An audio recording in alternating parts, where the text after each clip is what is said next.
ఇవాల్టి 10వ రోజు టమోటా కొత్తిమీర పచ్చడి ఎలా చేయాలో చెప్తున్నాను.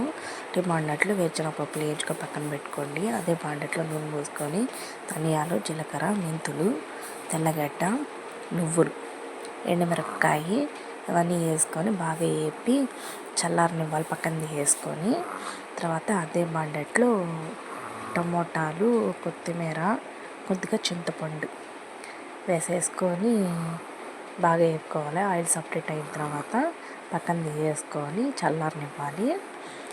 చల్లారిన తర్వాత పేస్ట్ చేసి పెట్టుకోండి. ఇదిగో ఈ విధంగా. తర్వాత బాండలు పెట్టుకొని పోపు పెట్టుకొని అందులో ఈ మిశ్రమాన్ని వేసేసేయండి. నేను కొద్దిగా ఇంగువ వేసుకుంటున్నాను ఫ్రెండ్స్. పచ్చట్లో ఇంగువ వేస్తే చాలా టేస్టీగా ఉంటుంది. అది ఏ పచ్చడైనా సరే ఇంగువ వేసుకోండి. పోపులో చాలా టేస్టీగా ఉంటుంది.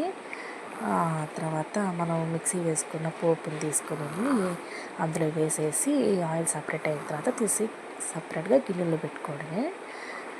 చాలా టేస్టీగా ఉంటుంది ఫ్రెండ్స్. తప్పకుండా ట్రై చేయండి. ఇడ్లీలోకి, దోశల్లోకి, అన్నంలోకి కొద్దిగా నెయ్యి వేసుకొని వేడి వేడి అన్నంలో తింటూ ఉంటే అబ్బా సూపర్గా ఉంటుంది ఫ్రెండ్స్. ఖచ్చితంగా ట్రై చేయండి. ఎలా వచ్చిందో కామెంట్ చేయండి. Okay friends, bye.